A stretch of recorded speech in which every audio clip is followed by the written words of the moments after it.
S P نے جواب دیا کہ ان تدابیر کے باوجود چوری کا امکان ہو سکتا ہے۔ میرا ذہن نہیں مانتا، انگریز ڈی سی نے کہا۔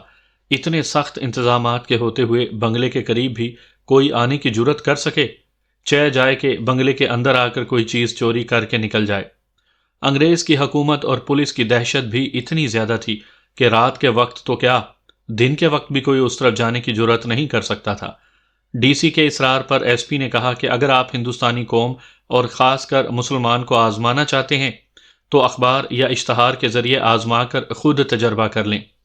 آخر یہ طے ہوا کہ ایک اشتہار دیا جائے کہ ڈپٹی کمشنر صاحب بہادر کے بنگلے کے اندر سے جو کوئی آدمی چوری کر کے نکل جائے گا اس کو 500 روپیہ نقد انعام دیا جائے گا۔